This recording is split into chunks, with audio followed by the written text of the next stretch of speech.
qu'en général, dans le commercial, il faut que tu parles un peu le même langage qu'un entrepreneur. Exactement, mais être numéro un en tant que courtier partout au Québec ou partout au Canada, ça Courtier immobilier, Samuel Benizri. ouais, c'est ça l'affiche. Je sais pas s'il y a encore cette technologie qui existe. Si on passe le 30 secondes, je sais qu'on a beaucoup de chances de se rencontrer. Bonjour à tous et bienvenue dans un nouvel épisode du podcast. Aujourd'hui, je reçois Samuel Benizri.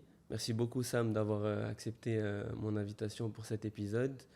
Juste pour parler un peu de toi et ensuite tu dialogueras toi-même pour ton background, etc. Courtier immobilier, résidentiel et commercial. Davantage axé sur le commercial, multirésidentiel aussi, tu m'avais dit, des propriétés aussi multifamiliales. Tu as monté aussi ton équipe vraiment en très peu de temps. Je trouve ça vraiment admirable de ta part. C'est ça, c'était quoi en 2-3 ans, tu as réussi à monter. On parlera ensuite de la gestion de ton équipe et voilà quel poste tu as avec toi. Donc merci beaucoup d'avoir accepté ça. Je t'en prie, parle-nous un peu de qui est Sam Benizri, comment tu es arrivé dans l'immobilier. Je te donne la parole. Oui, écoute, tout d'abord, merci beaucoup de m'avoir invité au podcast. J'apprécie énormément. Merci d'avoir pensé à moi. Donc, qui est Sam Benizri? En fait, j'ai toujours voulu rentrer en immobilier, mais j'ai jamais eu vraiment les ressources pour commencer. Et puis, je voulais me sentir prêt. Tu sais, avant de commencer en immobilier, je voulais avoir un genre, comme on dit, connaître des gens dans l'industrie et puis avoir un peu d'expérience en entrepreneuriat et puis savoir comment gérer une équipe, comment gérer son temps, comment justement, avoir une bonne relation avec les gens en général et puis voilà. Donc c'est ce que j'ai fait un peu avant de commencer en immobilier. Okay. J'ai commencé dans la vente directe. Donc, en fait, on appelle ça du marketing événementiel. Ce que j'ai fait, c'est que j'ai commencé à travailler pour une entreprise pendant mes étés en tant qu'étudiant. Et on vendait divers produits. On faisait des événements promotionnels dans des Costco, dans des Canadian Tire, dans des stations de service. Tu vois, on vendait des produits aux gens, aux consommateurs qui venaient. Et puis, à partir de là, pendant mes années d'université, j'ai décidé de commencer ma propre compagnie de marketing événementiel, où j'ai pu bâtir une équipe, tu sais, quand même, où justement, nous aussi, on allait, on travaillait dans des Costco, des Canadian Tire, des stations-service où on vendait divers produits pour différentes entreprises. Ça a très, très bien marché. Et puis après cette étape-là de ma vie, j'ai décidé de vraiment me lancer en immobilier. Et donc, j'ai travaillé pour une compagnie qui s'appelle Regus, mais basée au UK. Et puis, ils sont même rentrés dans le business avant WeWork. Donc, c'est comme une plus grosse entité que WeWork. Tu travaillais en télétravail ou ils avaient une branche ici à Montréal? Oui, alors en fait, ce que je faisais, c'est que je faisais la location des bureaux. J'étais gestionnaire régional ici au Québec et je m'occupais de plusieurs centres d'affaires qu'ils appellent en fait ici au Québec. Et puis on faisait la location de bureaux, coworking. Donc c'est des bureaux en fait qu'on peut louer au mois par mois, sur 1 an, 2 ans, maximum 3 ans. Et puis, j'ai travaillé avec des compagnies comme Apple, Amazon Web Services. J'ai travaillé avec plusieurs grosses compagnies de tech à qui je louais des bureaux, justement. C'était soit pour du court terme ou du long terme. Mais ça m'a permis justement de bâtir une expérience dans le domaine de l'immobilier commercial. C'est ça. Ouais. J'allais rebondir sur ça. En fait, ton cheminement au niveau du commercial, il s'est fait très logiquement. Ouais, c'est ça, exactement. En fait, j'ai toujours su que je voulais devenir courtier. Pour être honnête avec toi, j'étais pas sûr si j'allais devenir courtier commercial ou résidentiel, mais je savais au fond de moi que je voulais me spécialiser dans un de ces deux domaines-là. Parce que ça fait du sens, tu vois. Si vraiment tu veux devenir bon dans un domaine, il faut vraiment que tu te spécialises dans ce domaine-là. Et puis après avoir travaillé pour Regus, j'ai réalisé que j'aimais beaucoup le commercial, tu vois, donc pour différentes raisons justement, mais une de ces raisons-là, c'est parce que vraiment ça me rappelait de mes années d'entrepreneuriat, gérer une entreprise et dealer avec d'autres entreprises, d'autres propriétaires d'entreprises justement. Est-ce que tu penses que le commercial, tu as besoin d'une base plus entrepreneuriale que le résidentiel dans ce cas-là? Absolument. Je pense qu'en général, dans le commercial, il faut que tu parles un peu le même langage qu'un entrepreneur.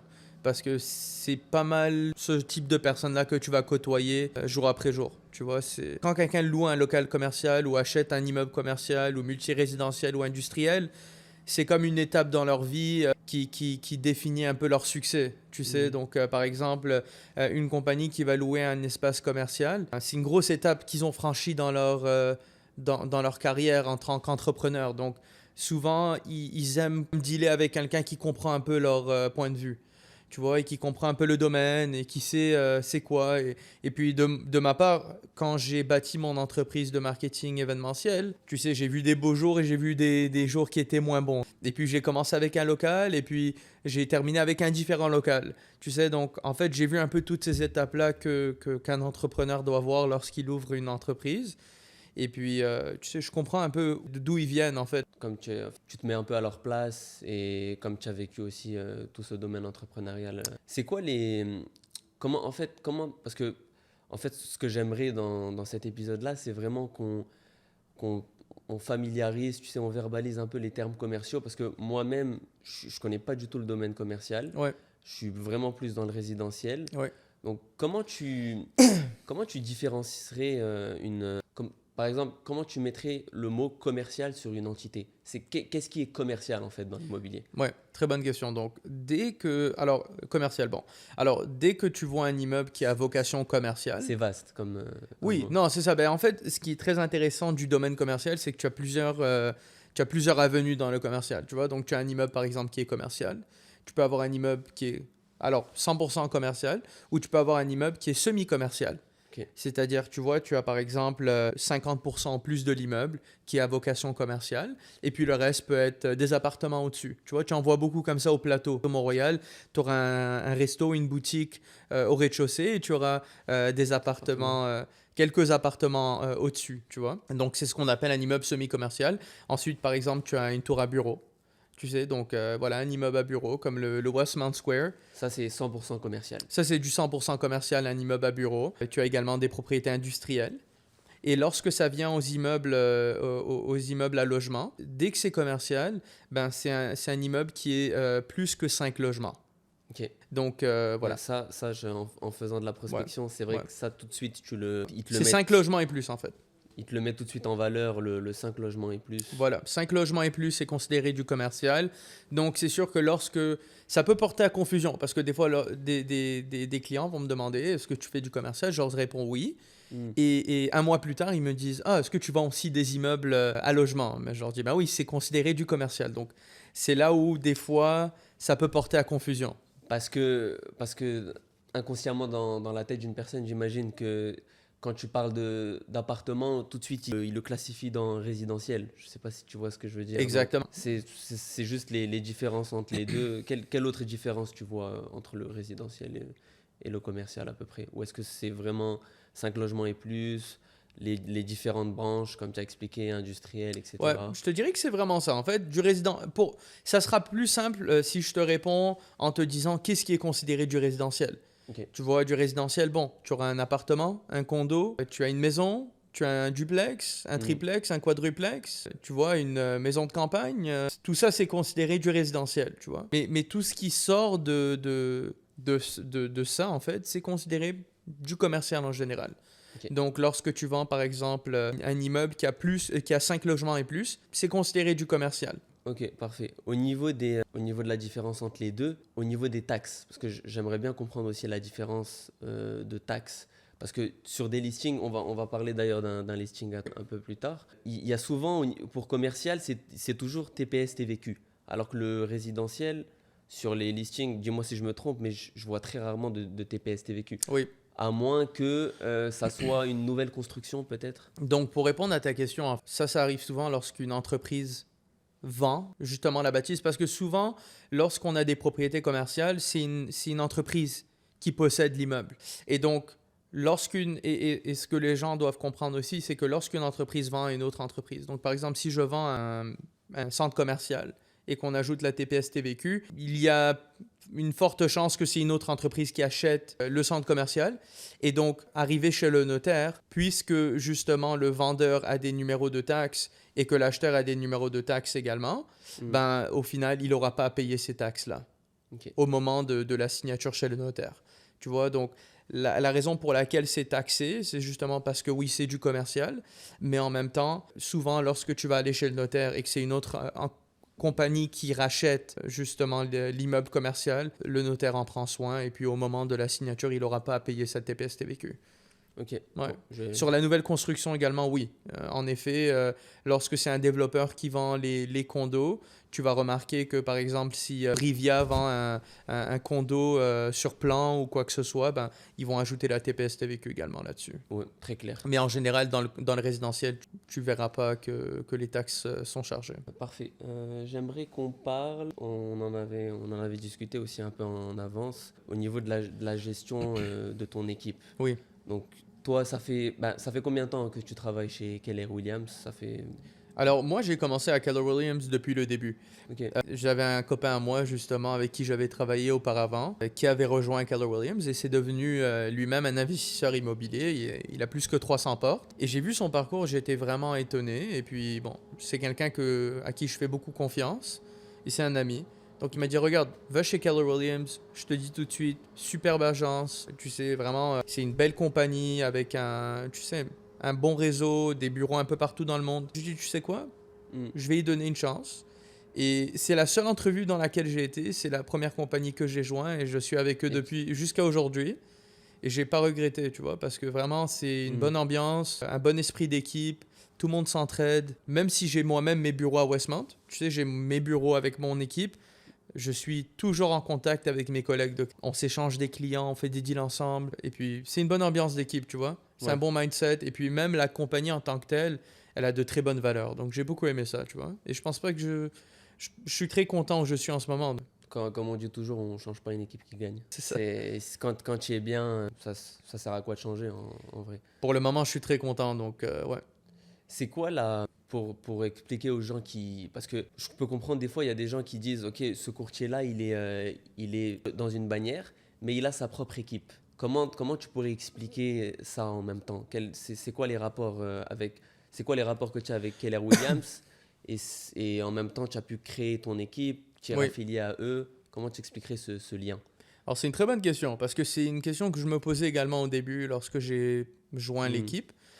En fait, c'est comme si, par exemple, Keller Williams est une maison mère, tu vois, et puis ça te permet justement d'avoir ce nom, Keller Williams, qui est établi depuis plusieurs années, qui a un énorme réseau. Et puis, toi, en tant que courtier, tu es travailleur autonome de toute façon. Tu vois, tu fais ton propre salaire, tu génères tes propres revenus, tes taxes. Tu sais, tu es une compagnie déjà à la base. Donc, ce que je me suis dit, c'est que je me suis dit, bon, j'ai pas vraiment une compagnie si j'ai pas une équipe. ouais. Et puis pour moi, je me suis incorporé très rapidement lorsque je suis devenu courtier parce que pour des raisons très logiques. Et puis c'est à ce moment-là justement que j'ai décidé, bon, je vais commencer à bâtir une équipe dans quelques mois.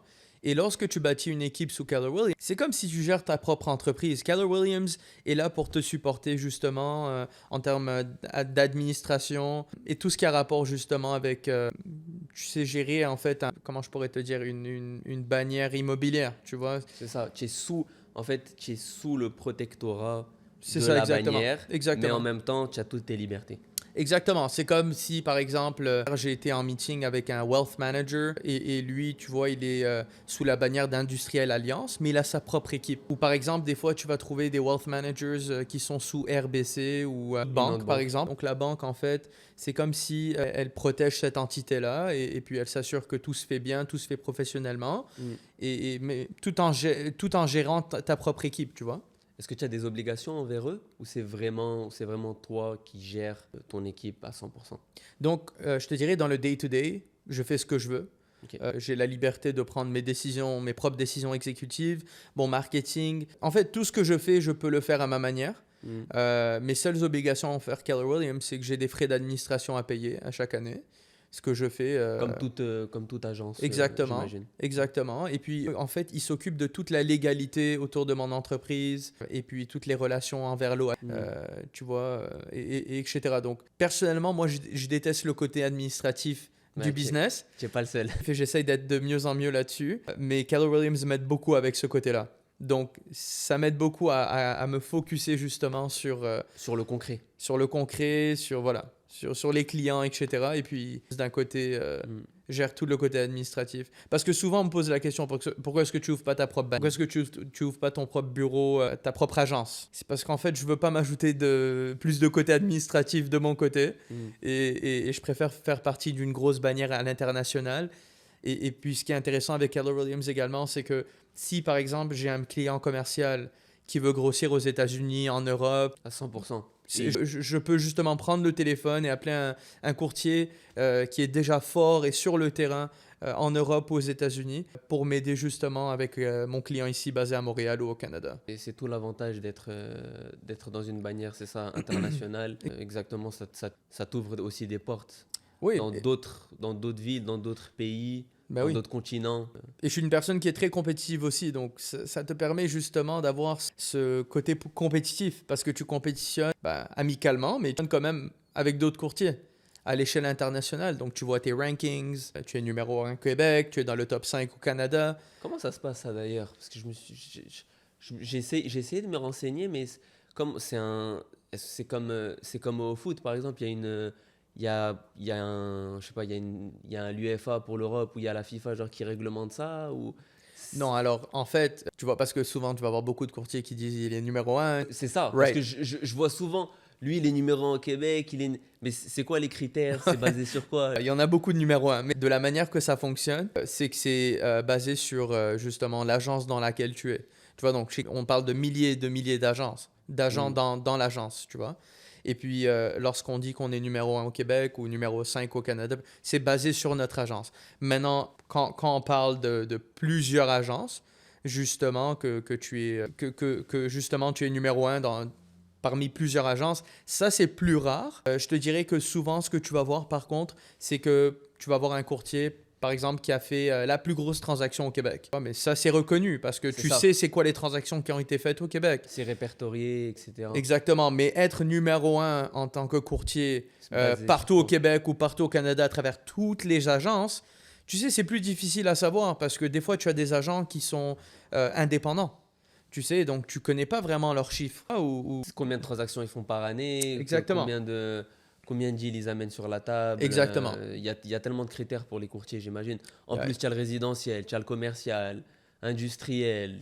tu as tout compris. C'est impossible de répertorier. Je dirais que le chiffre qui est le plus concret, le plus précis, c'est vraiment à travers les agences.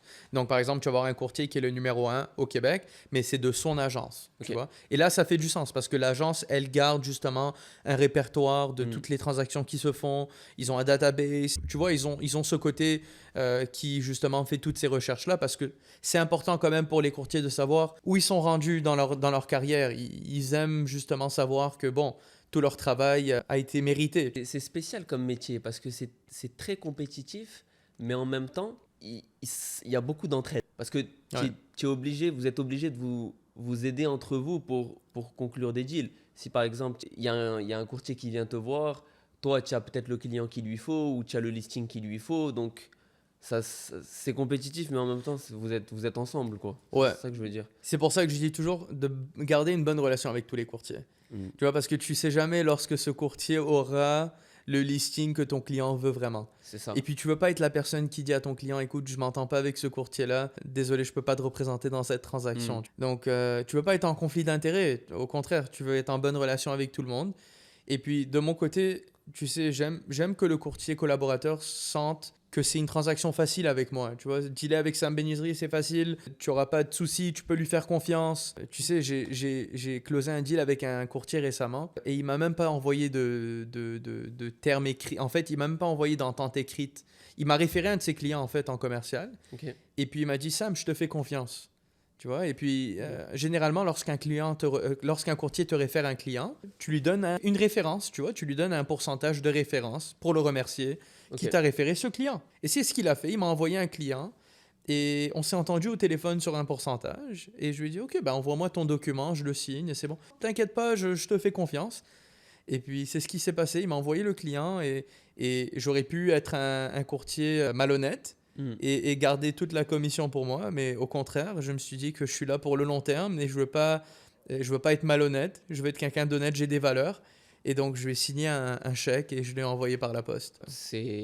J'imagine que la base du métier, c'est vraiment la confiance Absolument. entre vous parce que tu sais Ouais. jamais si tu vas le retravailler avec lui ou si tu vas le recroiser dans une conférence ou Ouais, et tu c'est veux. même moi en tant que personne. C'est Écoute, je ça. suis une j'aime bien dormir le soir, Ouais, ouais. j'aime pas avoir de dette envers personne, donc Parfait. Donc on a parlé des bienfaits d'être rattaché à une grande bannière. ouais. Un des bienfaits, c'était de monter ta propre équipe. Oui. Est-ce que tu peux pas nous énumérer, mais nous expliquer en fait comment tu l'as monté et quel rôle, quelle personne, quel rôle tu as avec Absolument. toi?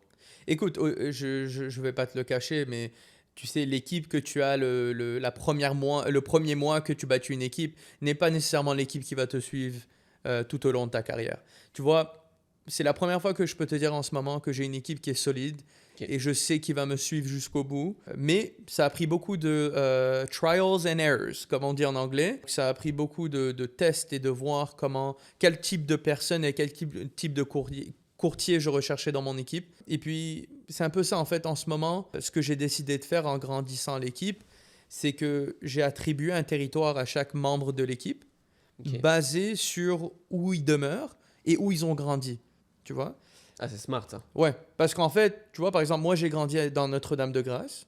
Donc, je connais Notre-Dame-de-Grâce, je connais NDG, je connais tous les recoins de NDG, et par exemple TMR et Hampstead et Côte-Saint-Luc. Tu vois, parce que j'ai grandi là et ma famille habite là. Et puis, je connais, en fait, je côtoie les business qui sont là. Je connais l'immeuble à bureau qui est là et qui est là. Donc, c'est facile pour moi de présenter ces espaces-là à des clients et de travailler avec ces mêmes clients pour l'achat d'immeubles et la vente d'immeubles. Et donc, par exemple, j'ai recruté récemment un courtier dans mon équipe. Et lui, il habite dans le West Island et il est anglophone. Donc, je me suis dit, regarde, non seulement il est anglophone, mais il habite dans le West Island. Ça fait du sens pour lui de travailler dans un territoire qui est plus anglophone et dans le West Island, justement, qui est plus anglophone en général. Ok. Tu vois, j'ai une autre membre de mon équipe qui est plus dans l'est de Montréal. C'est là qu'elle habite et elle connaît bien l'est et elle connaît beaucoup de gens qui sont dans l'est. Donc, tu vois, donc c'est un peu comme ça que je l'ai attribué à chaque membre d'équipe. Même c'est très smart parce que même pour la prospection, on allait Oui, en parler, c'est comme ils connaissent leur quartier, ça va naturellement au niveau de la prospection ensuite, j'imagine. exactement, exactement. Et puis au niveau de la prospection aussi, souvent les clients vont te tester et ils vont te demander qu'est-ce que tu penses de ce coin-là, combien tu penses que je peux obtenir pour cet immeuble. Et donc, lorsque tu travailles un territoire, veux pas, tu apprends tout par rapport à ce territoire. Tu vois, les prix, qu'est-ce qui s'est vendu récemment, qu'est-ce qui s'est loué récemment. Et justement, on est dans un business d'information en immobilier. Tu vois, les gens, ils pensent qu'on est dans le business de la vente, mais on est vraiment dans le business de l'information. Le plus d'informations tu détiens et le plus de valeur que tu peux offrir à tes clients. Ah oui, je suis 100% d'accord avec toi. Ouais. Mais sur ce point-là que tu as assigné enfin, déjà à peu près combien tu as de courtiers? Ouais. Et aussi, est-ce qu'ils sont tous est-ce que tu les as divisés en commercial? Est-ce qu'il y en a qui sont seulement sur du résidentiel? Ou est-ce que c'est plus, ton premier critère, c'est la localisation et commercial, résidentiel, ça, c'est dans la même branche? Alors, c'est une bonne question. C'est sûr qu'en ce moment, j'ai deux divisions. J'ai une division commerciale et résidentielle. Lorsque c'est dans un territoire précis et que c'est du résidentiel, ça fait du sens pour moi de l'attribuer à la personne qui s'occupe de ce territoire. Mais Mhm. c'est sûr qu'on se focus plus sur le commercial, industriel, multilogement en général. Ceci dit, j'ai une deuxième entreprise qui justement fait la location d'appartements Ok. résidentiels. Seulement locatif? Seulement locatif. Et la raison pour ça, c'est lorsqu'on vend un immeuble multilogement, ça me permet de garder une relation avec le client Mhm. pour les années à suivre.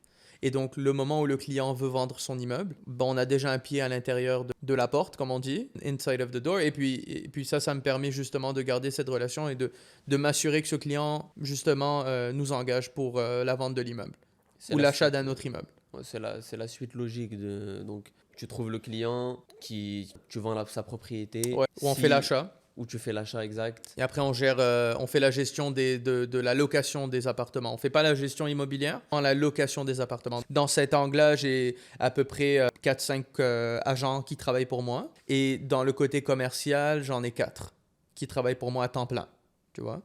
Et puis ça, c'est un autre sujet que justement, j'aimerais aborder sur ce point-là. Donc, Vas-y, c'est vas-y. qu'au départ, j'avais un peu plus d'agents dans le niveau commercial, mais j'en avais qui étaient temps partiel et j'en avais qui étaient temps plein. Le problème avec ça, c'est que justement, lorsque tu as des courtiers de temps partiel, tu peux pas nécessairement leur attribuer le même montant de travail qu'un courtier temps plein, tu vois. Ouais. Et donc, pour moi, ça n'a pas valu trop la peine de garder des courtiers qui étaient temps partiel et de continuer à en engager plus parce qu'en fait, on est dans un domaine qui demande justement tout ton temps. Et donc, si tu attribues seulement 50% de ton temps, ben, tu auras seulement 50% des résultats, ce qui n'est pas assez. Ben, voilà. C'est seulement, donc en ce moment, tu priorises vraiment que des gens qui sont à temps plein chez toi. Temps plein. Ils se focalisent à 100% C'est sur... tout ce qu'ils font. C'est c'est tout ce qu'ils font. Ok. Ils mangent et ils doivent. Et c'est quoi leur journée type? Comment tu dirais que... Ouais. Parce que on allait parler de la prospection, on allait parler Ouais. de tout ce qui va avec. Est-ce que tu leur fais un planning? Est-ce que c'est eux qui gèrent leur planning? C'est quoi la place aussi de la prospection chez Ouais. eux? Est-ce que tu as des méthodes en particulier de prospection que tu leur donnes ou est-ce que tu leur laisses le champ libre là-dessus? Ouais. Donc, en fait, lorsqu'ils commencent dans l'équipe, c'est à peu près un 3 mois Formation? Et dans cette formation-là, les premiers 30 jours sont vraiment attribués à connaître les termes en immobilier commercial, à apprendre tout sur le type d'immeuble qu'on travaille, justement les différents emplacements qu'on travaille beaucoup, le genre de demande qu'on reçoit. Le deuxième mois est attribué vraiment au marketing parce qu'on met beaucoup d'emphase sur le marketing. Ok.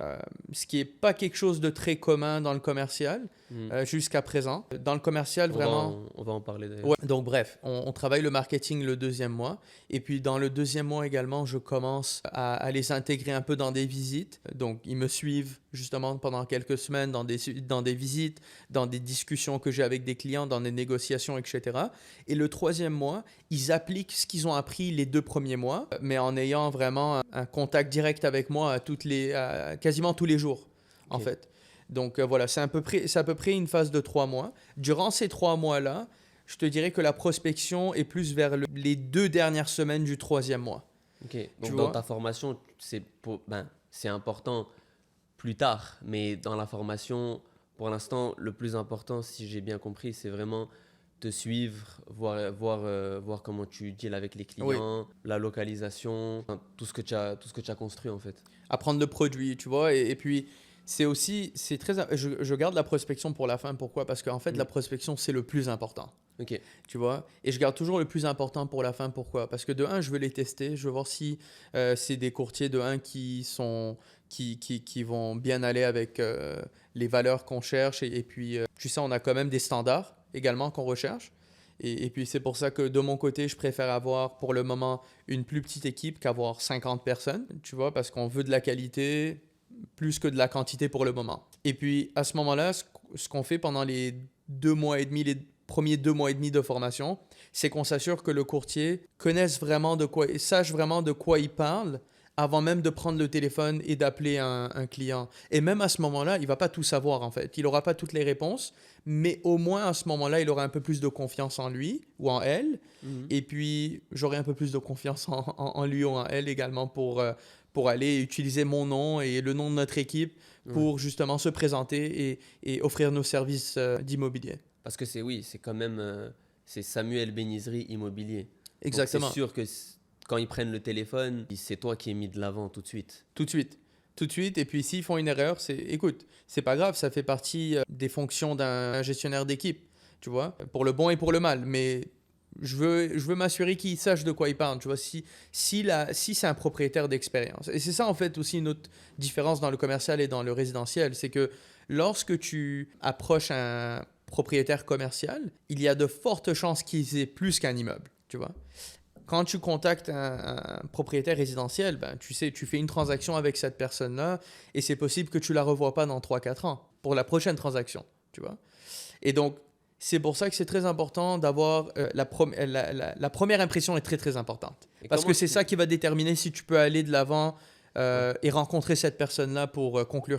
je l'ai lu quelque part, les 30 secondes, de l'appel, si ça dure 30 secondes, Ouais, c'est ça ouais, c'est ça qui est mis de l'avant. exactement. Comment si on rentre dans de la prospection pure, sur Ouais, un cold call, etc., ouais. comment est-ce que tu mets l'emphase au début sur, voilà, on est ça, on cherche ça, ou est-ce qu'au début, parce que j'en fais aussi, mais Ouais. au début, je vais essayer de trouver un peu les points communs avec la personne, je vais essayer de la mettre à l'aise, Ouais. tu vois, parce que c'est sûr que quand tu te fais appeler et tu sais pas avec qui tu parles, la personne, au début, elle est un peu à cran. Qu'est-ce qu'il cherche? Tu Ouais, c'est vois, ça, tout de suite. exactement. C'est un peu, tu sais pas trop ce que la personne elle veut de toi, tu vois. Écoute, moi je pense que ça vient en deux phases dans les premiers 30 secondes, dans les premières 30 secondes, pardon. La première, il faut que tu démontres de la passion dans l'appel, que ça c'est très important. Mais en même temps, je match le niveau d'intensité de la personne qui répond au téléphone, tu vois. Donc, par exemple, ce matin, j'étais au téléphone avec un client potentiel. Il était Juste, très... juste avant le podcast, ou c'était avant Ah que oui, tu juste viennes? avant le podcast. Juste avant. Juste avant le podcast, j'ai fait un suivi avec un propriétaire que j'ai appelé la semaine dernière Ok. et qui m'a dit de le rappeler justement ce matin. Donc je l'ai rappelé ce matin, je l'ai mis dans mon calendrier, je l'ai rappelé. Et puis tu peux voir que cette personne-là a un certain âge et qu'elle a une voix très monotone, tu vois. Donc en fait, quand il me répond, il me dit bonjour. Oui, oui, il a pas, en fait, il a pas il est pas très excité au téléphone, tu vois, mais C'est ça. peut-être que c'est une personne qui est un peu plus renfermée, tu vois. C'est ça. Bah, Et- au premier abord, déjà, c'est sûr. Au premier abord, tu vois. Et puis, en fait, quand cette personne me répond de cette manière-là, je vais pas lui parler avec au-dessus de la normale. Parce que là, je sais que je vais peut-être lui faire peur, tu vois.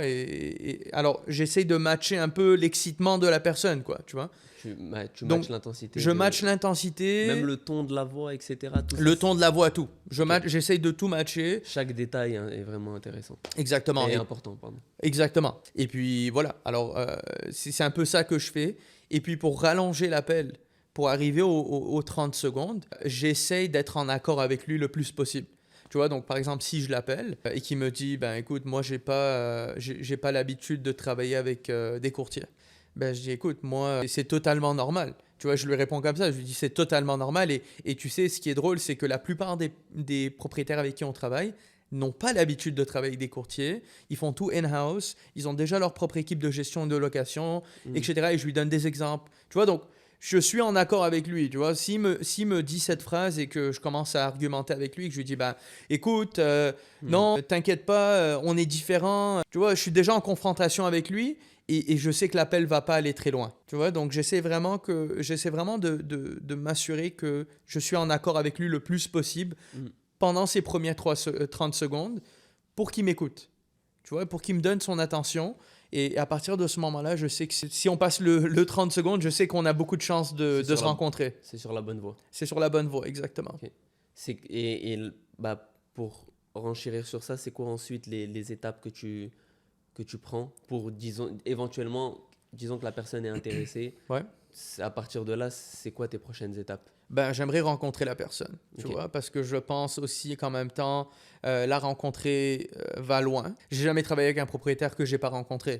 Tu C'est vois, sûr. si c'est pas le propriétaire et qu'il habite ailleurs, je rencontre son bras droit ou la personne qui gère son immobilier ici à Montréal. Je la rencontre, on se rencontre sur place dans l'immeuble dont on a discuté parce qu'on veut voir les lieux et je veux voir si je peux travailler également avec les locaux. Parce que des fois, tu vois, on peut voir l'immeuble sur Google Maps ou on peut le voir de l'extérieur, mais on ne sait pas trop à quoi s'attendre à l'intérieur. Et c'est à ce moment-là que je donne tu vois, un peu mon feedback professionnel. Si l'espace a besoin d'un peu d'amour avant qu'on le montre à des clients, ben, je vais lui donner mon opinion honnête. Tu vois, et je vais lui donner mon opinion sur le prix. Et avant de rencontrer cette personne-là, je fais mes recherches également. Bon, Ok. si je connais l'emplacement très très bien et que j'ai fait une transaction à 2 portes, ben, ça va être un peu plus facile pour moi. Ok, ouais. Mais sinon, je fais mes recherches avant de la rencontrer. En fait, je suis le plus prêt possible pour cette rencontre-là. Une fois que je les rencontre, on passe à la paperasse et on espère signer une entente ensemble. Ok, parfait. Est-ce que tu as d'autres méthodes que tu prônes pour la prospection à part cold call? Est-ce que tu utilises moi, par exemple, je vais beaucoup sur genre, je prends quartier par quartier, rue par rue. Je vais sur Google Maps, tu vois, et je note les adresses. Ouais. Ensuite, je vais sur le rôle foncier. Je te donne juste un exemple, Ouais. mais est-ce que tu utilises d'autres méthodes, des lettres? J'en connais pas énormément aussi, donc c'est pour ça que je voulais Ouais. te demander. Écoute, je vais pas te le cacher, la même chose que tu fais sur Google Maps, on le fait également. Les réseaux sociaux sont un grand outil en fait. Mm. Tu vois, j'ai eu énormément de clients sur LinkedIn, j'ai eu beaucoup de clients sur Instagram, Facebook. Et c'est pas nécessairement des clients qui vont te contacter parce que tu as mis un certain immeuble en ligne et le mec il va t'appeler, il va te dire je t'engage tout de suite. Être consistant. Tu vois, en fait, c'est ça la clé. C'est si tu es très consistant dans les réseaux sociaux et que tu mets des posts constamment et que tu es toujours devant les personnes. En fait, you're always in front of them. Tu sais, à chaque fois qu'ils ouvrent leurs réseaux sociaux, ils voient ton nom. Ou ils voient une affiche à toi. Et au final, dès le moment qu'ils auront l'opportunité d'appeler un courtier, ou par exemple d'appeler une entreprise comme la tienne, tu vas être dans leur top 3. Parce qu'en fait, ils se rappelleront de ton nom et ils vont voir que tu es actif. Et tu sais, ce qui est drôle, c'est qu'au début de ma carrière, je ne vendais pas des immeubles, je ne faisais pas des grosses transactions, mais je faisais de la location résidentielle. Bah, on a travaillé ensemble un peu. On a travaillé ensemble, justement. C'est comme ça qu'on s'est rencontrés. Et même avec ces locations résidentielles-là, je les mettais sur les réseaux sociaux et je montrais aux gens qu'est-ce que je faisais. Et tu vois, ça m'a mené à des beaucoup plus grosses transactions juste après. Mais c'est pas parce que j'ai mis que j'ai vendu la place Ville-Marie ou que j'ai vendu un énorme immeuble ou que j'ai fait une grosse transaction de plusieurs millions de dollars. Mais c'est juste parce que j'ai démontré aux gens que j'étais consistant et c'est ça que je faisais et que j'étais là. Et ça a donné justement cette confiance pour m'appeler et pour m'envoyer un message et me dire écoute, qu'est-ce que tu penses de mon immeuble ou de mon appart ou de... Voilà. C'est comme, c'est vrai, mais c'est comme, tu sais, disons que tu parles avec ta copine, que tu vas lui acheter un sac et ton téléphone, il est à côté. C'est l'algorithme, mais inconsciemment, ensuite, tu vois des pubs de sacs qui passent sur Instagram ou sur Facebook. Inconsciemment, j'imagine que toi, avec tout ce que tu fais sur les réseaux sociaux, inconsciemment, la personne, elle va penser à toi, logiquement. Ouais, c'est ça. J'aimerais bien par contre que Courtier immobilier Samuel Benizri. Ouais, c'est ça l'affiche. Je sais pas s'il y a encore cette technologie qui existe et ça serait bien, ouais. Mais Mais ouais, comme tu as dit, c'est inconsciemment, tu vois tu vois quelque chose qui est devant toi et puis tu vas penser à ça, quoi. Mais c'est pas une coïncidence. J'ai l'impression que ça a rien à voir avec de la coïncidence.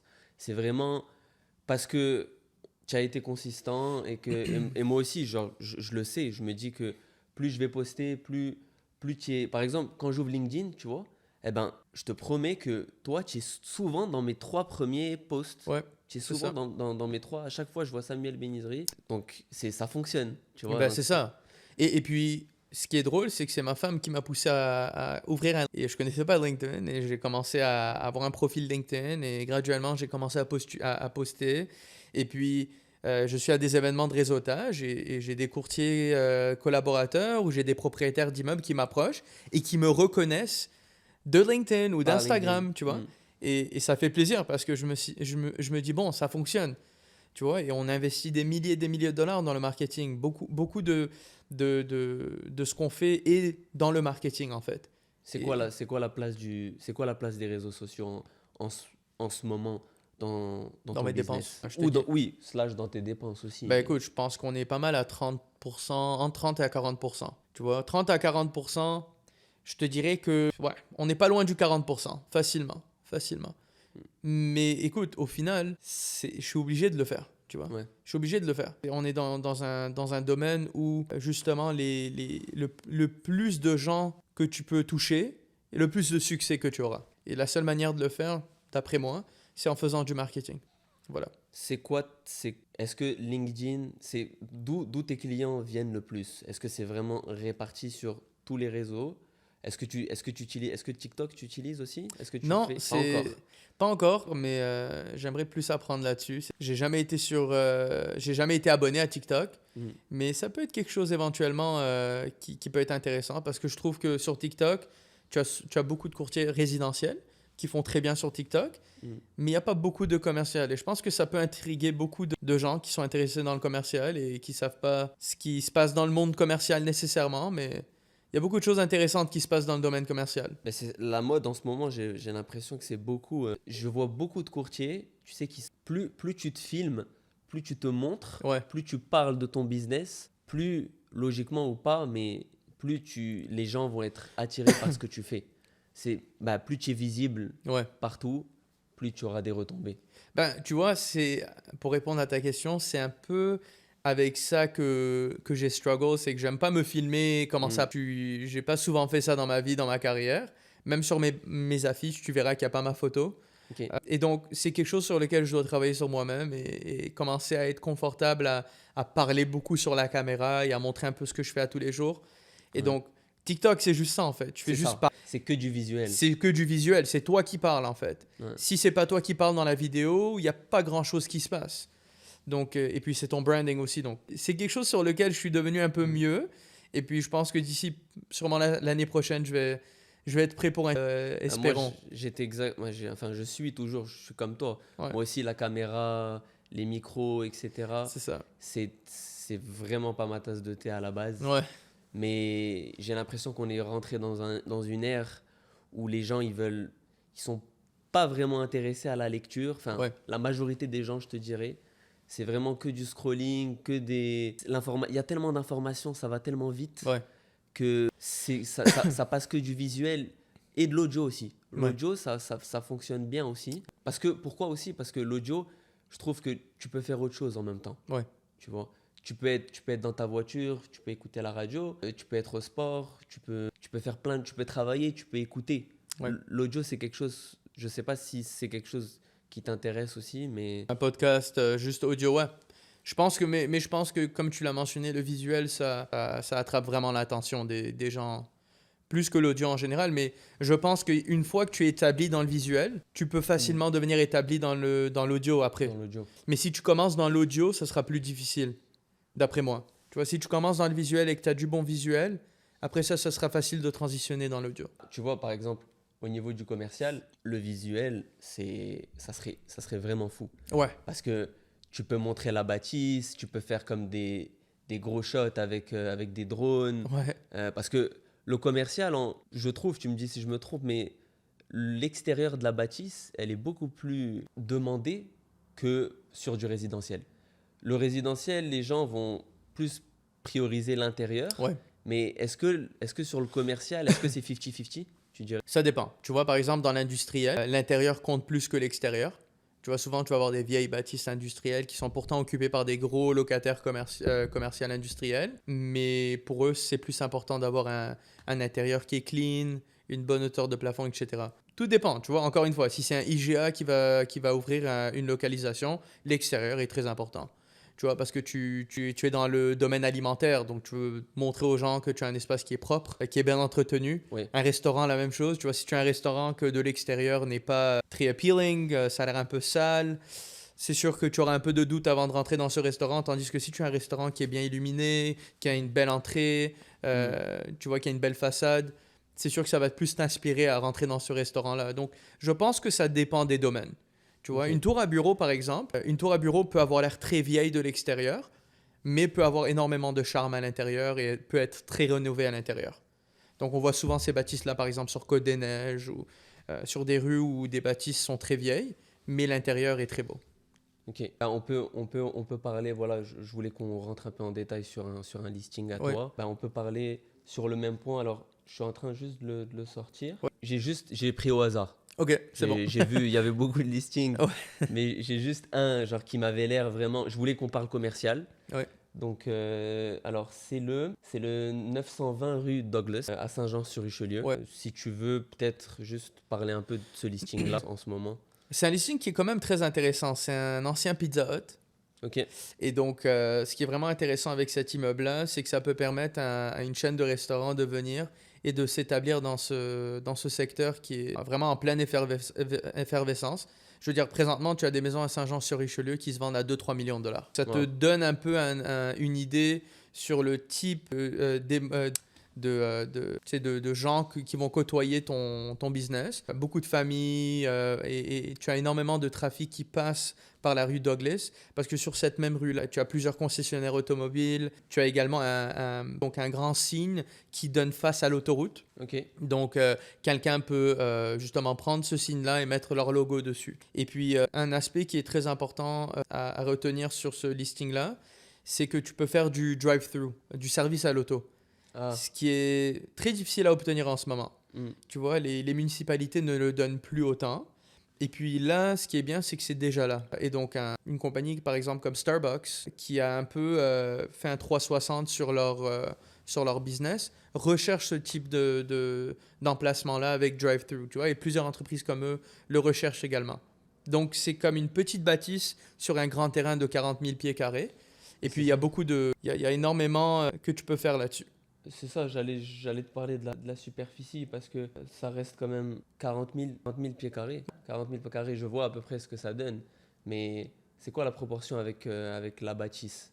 La bâtisse, elle est presque 4000 pieds carrés. Et donc, voilà, la bâtisse, elle occupe 10% du terrain. Et puis, c'est normal un peu pour ce type d'emplacement-là, parce que tu as besoin de beaucoup de stationnement et tu as besoin de beaucoup d'espace pour manœuvrer un service à l'auto. Tu vois, donc, imagine-toi le 40 000, ben, tu auras un service à l'auto qui va prendre une bonne partie de ce terrain. Ensuite, tu as tes ordures. Donc, tu as des gros bacs à ordures et à recyclage que tu dois positionner également sur le terrain. Et ensuite, tu as tout le stationnement que tu as besoin, tu vois. Et ce qui est intéressant aussi là, c'est que tu peux faire aussi une extension de l'immeuble. Donc, tu n'es pas obligé de garder 4000. Tu peux créer un immeuble qui est plus grand. Tu peux construire, Tu peux construire. Tu peux rallonger au-dessus. Au-dessus, il faut vérifier avec la municipalité. Mais en tout cas, tu peux rallonger. Tu peux rallonger, exactement. Tu as assez de terrain. Ouais. Ok. Concessionnaires automobiles aussi peuvent bien fonctionner là. Ah ben c'est ça, je voulais parler du type type de clientèle que tu peux avoir sur un listing comme ça. Comme tu m'as dit, drive-thru, etc. Est-ce que tu dirais c'est plus comme des grosses chaînes de restauration, enfin de fast-food ou... Ça n'a pas besoin d'être une grosse chaîne, c'est une qui est locale mais qui est bien établie. Tu vois, donc on a eu des appels de chaînes locaux qui sont bien établis, tu vois, que toi et moi on connaît, mais qui ne sont pas McDonald's ou Burger King. Tu sais ce que mais qui quand même ont un très bon business et qui sont connus dans à Montréal, dans la grande région de Montréal. En termes de concessionnaire automobile, le zonage permet un concessionnaire d'automobile usagé. Tu vois, donc ce qui est bien avec un concessionnaire, c'est qu'un concessionnaire, il n'a pas besoin d'un grand immeuble. Il peut avoir un petit immeuble ou un petit showroom.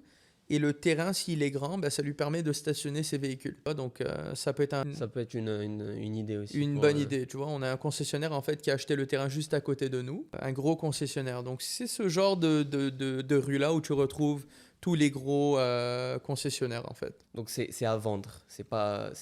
Disons que ça peut être une chaîne, ça peut être un concessionnaire. Ouais. Donc, le terrain est à vendre, la bâtisse est à vendre. Exactement. C'est à vendre. Ok, super. Un domaine... tu sais quoi, viens, on parle de... Tu m'avais dit que tu avais demain, si je ne me trompe pas, tu avais une formation. Je voulais vraiment qu'on prenne pas mal de temps à parler des formations en ligne. Si tu veux, on peut commencer avec demain. Comment tu t'es préparé à ça ? Quel sujet à peu près tu vas parler? C'est pour quelle clientèle aussi? Donc, en fait, l'événement demain est pour les courtiers immobiliers. Donc, en fait, tu as de plus en plus de courtiers résidentiels qui s'intéressent au commercial. Et tu as beaucoup de courtiers commerciaux qui s'intéressent au commercial, veut pas. Tu vois? Donc, c'est un peu ça qu'on va discuter. On va discuter le financement, on va discuter un peu l'état du marché actuel, on va discuter un peu des nouvelles réglementations municipales, un peu de tout ça. Et ça va être aussi un Q&A. Donc, les gens pourront poser leurs questions, mais ça va être exclusivement pour des courtiers qui s'intéressent à ce sujet-là. Courtier résidentiel, commercial? N'importe quel courtier invité à venir. Ouais. Et puis, on va vraiment parler du multirésidentiel, industriel, commercial. Tu disais que tu n'avais pas l'habitude de parler en face de la caméra. Ça, c'est un bon exercice pour toi. Est-ce que c'est ta première conférence ou est-ce que... Non, c'est pas... Alors, tu vois, le public speaking, je suis très confortable. Même auparavant, dans mon ancienne carrière, je faisais beaucoup de public speaking. Donc, c'est quelque chose avec lequel je suis confortable, mais me filmer, genre en mode selfie ou avoir quelqu'un qui me filme et que je parle directement sur la caméra, pour une raison ou une autre, c'est quelque chose dans lequel j'ai pas été toujours confortable. C'est difficile de voir sa tête aussi. C'est ça. Le public speaking, tu sais, c'est quelque chose qui me passionne quand même. J'aime partager un peu mes expériences, tu vois, donc, et discuter avec d'autres personnes qui sont passionnées du domaine comme moi. Et c'est un peu ça qu'on fait, tu vois. En fait, ce qui est intéressant dans le domaine de l'immobilier, c'est que tu parles à d'autres gens qui connaissent le domaine. Donc, tu leur apprends pas nécessairement des nouvelles choses, mais c'est plus qu'une discussion. Et tu apprends également des personnes à qui tu parles. Parce que des fois, ils te posent des questions ou ils parlent de leur propre expérience. Et tu apprends des nouvelles choses aussi. Ça m'intéresse également d'apprendre sur d'autres courtiers, qu'est-ce qu'ils font à tous les jours et leur propre expérience. Donc, disons que tu as une session où tu vas parler 20-30 minutes. Ouais. Ensuite, tu vas parler des sujets. Ensuite, ils vont poser leurs questions. C'est ça. Et vous allez juste débattre là-dessus. Ouais, exactement. Donc, ils posent leurs questions et on discute du sujet. Et puis voilà. Est-ce que tu te vois... Tu as dit que tu étais public speaker, tout ça. Moi, je trouve que ça matche vraiment bien avec ta personnalité. Merci. C'est quoi la part que tu donnes à ça? Est-ce que tu trouves que c'est vraiment important pour la génération future? Est-ce que tu te vois consacrer... Parce qu'il y a beaucoup de courtiers qui font ça aussi à côté. Tu vois où je veux en venir, qui deviennent un peu plus tard, genre comme coach immobilier ou... etc., Juste voilà, pour donner des conseils, comment tu te vois sur Alors, l'avenir? c'est une bonne question. Si je me vois coach immobilier, je sais pas, je pense pas. Mais si je me vois, tu sais, justement donner des conférences et parler un peu du domaine et Mhm. partager un peu mes expériences, absolument. J'adore ça, je suis passionné là-dessus. Et puis, ça me fait plaisir d'en parler. Je peux parler de l'immobilier toute la journée, à tous les jours. C'est à ce point-là que ça me passionne, tu vois. Donc, absolument, je vois en faire de plus en plus. Et le plus je deviens établi dans le domaine, et le plus de crédibilité je vais avoir, justement. C'est ça. Ouais, voilà. Donc, c'est un peu de la manière que je le vois. Et oui, je me vois définitivement le faire à long terme. Est-ce que tu look up tout simplement? Est-ce que tu écoutes? Ça peut être des podcasts ou ça peut être aussi des conférences, Ouais. mais j'imagine que tu as peut-être un modèle ici au Québec ou peut-être aux États-Unis. Oui, alors récemment, j'ai parlé au courtier numéro un aux États-Unis en commercial.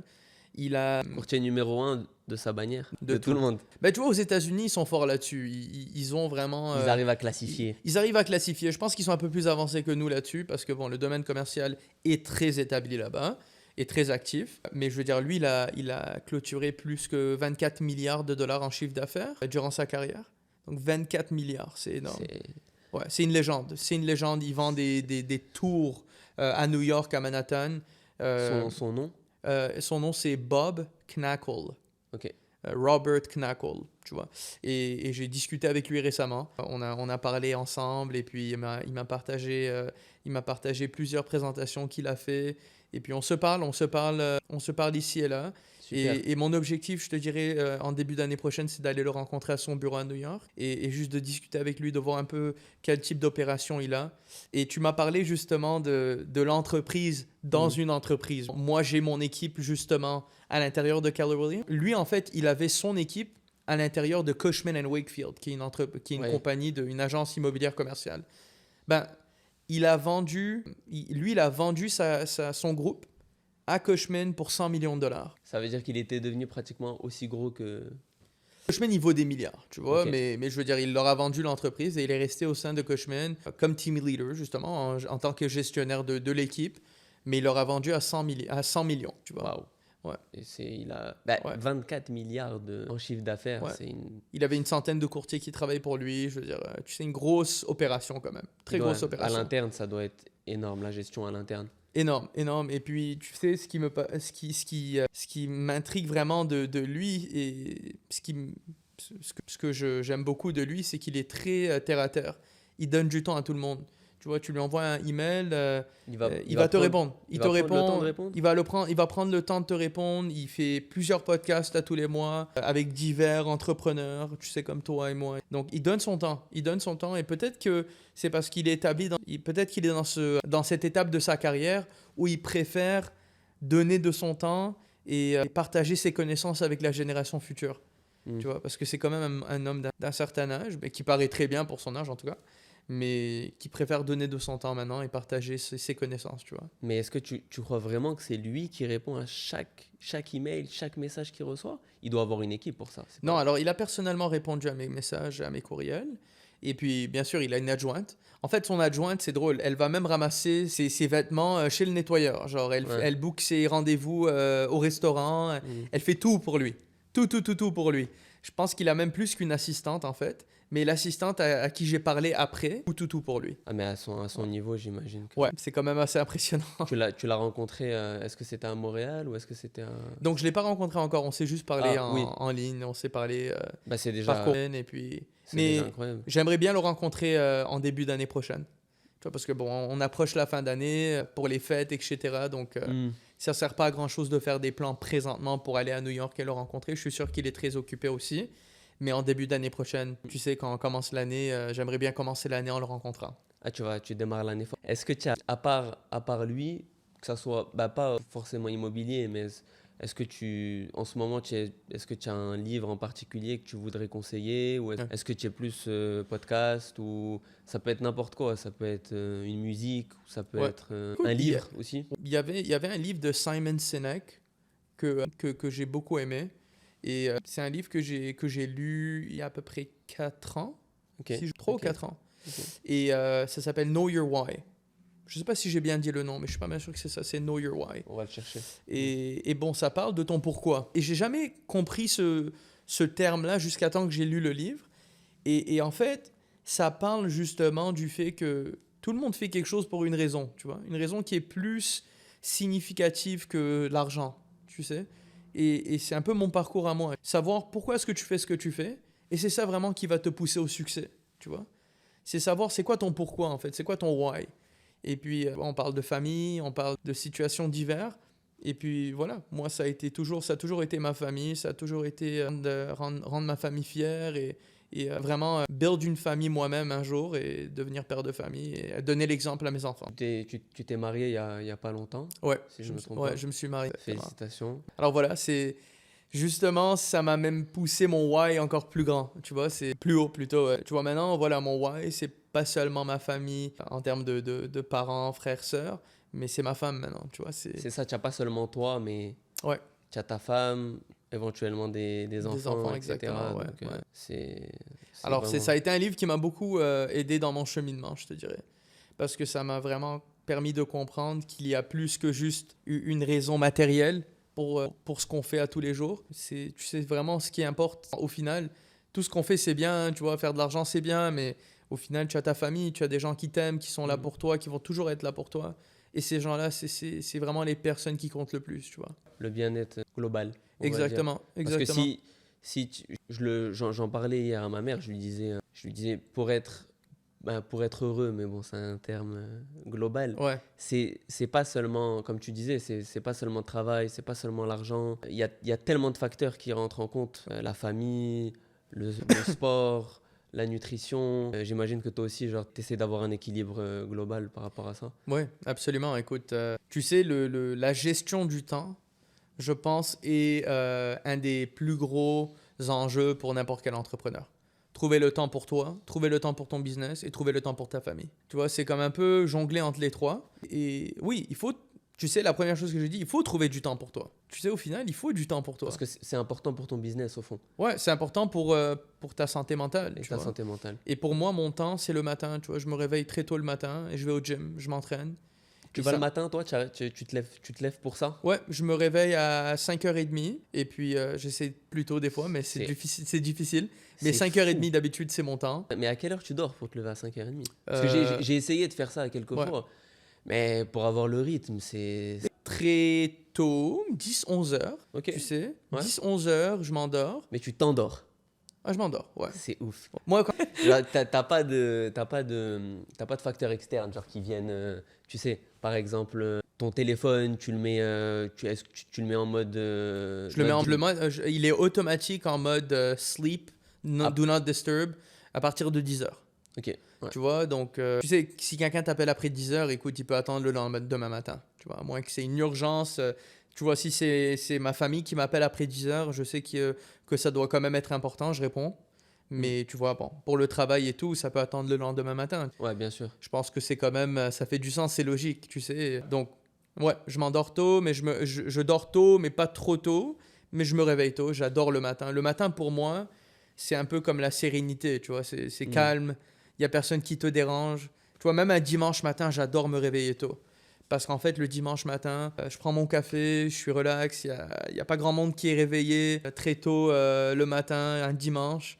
Et j'adore ce calme, tu vois. Même quand je suis en vacances, ma femme, elle aime pas trop ça, mais je me réveille, tu vois, on est parti en vacances durant l'été, et puis je me réveillais très tôt le matin, et j'allais au gym dans l'hôtel, tu vois.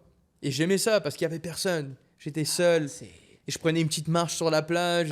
c'est la plénitude Ah ouais, à son summum. j'adorais ça, tu vois. Je préfère me réveiller tôt que dormir tard. Je sais pas si ça fait du sens, mais 100%. tu vois, il y a des gens qui aiment vivre la nuit, qui aiment travailler la nuit et qui aiment ce silence la nuit. Mais moi, je préfère ce silence le matin, cette paix, ouais. On arrive bientôt à la fin de l'épisode, Sam. Ok. Je voulais juste là, on va juste discuter un peu des questions qui reviennent assez souvent. Oh. Donc, en ce moment, on a bien débattu voilà, sur ton équipe, ce que tu fais en ce moment, résidentiel, commercial. Est-ce que toi, dans ta tête, t'as une étape future. Est-ce que tu aimerais développer une autre branche? Est-ce que tu te vois, je sais pas, peut-être investir plus dans l'immobilier personnellement? C'est quoi ta prochaine étape?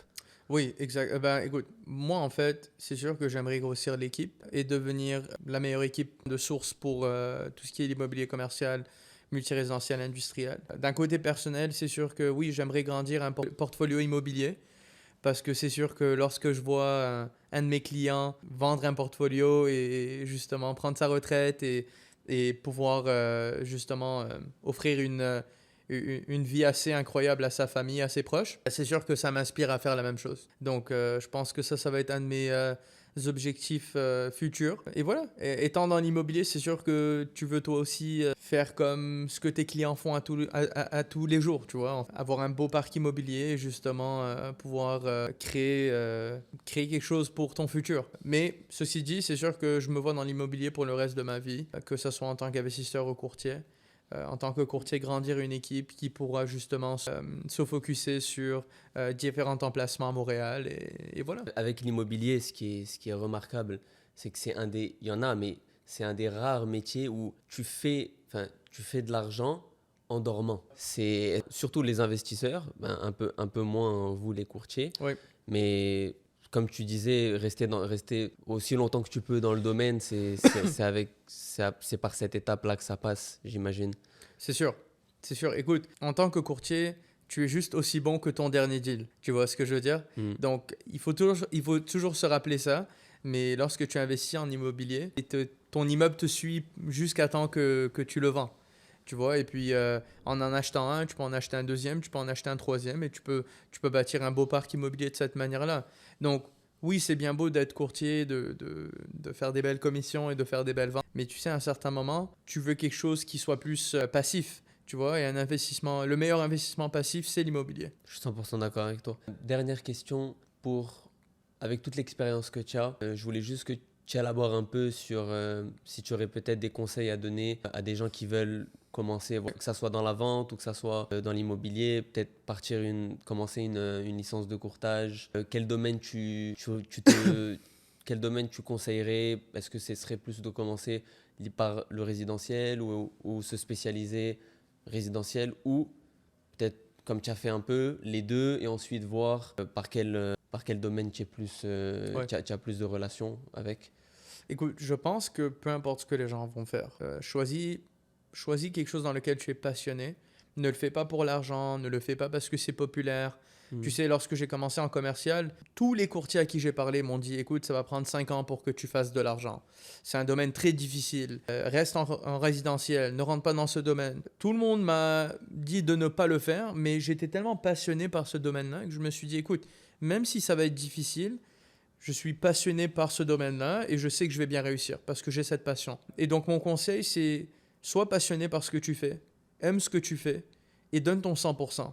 Tu vois, si tu vas rentrer dans quelque chose et tu vas seulement être 50% là-dedans, c'est ce que je vois chez beaucoup de courtiers en fait. Ils prennent ça comme un métier à temps partiel. Ok, je comprends. Tu vois, il y a certains courtiers qui ont des familles, qui ont des obligations, qui peuvent pas délaisser.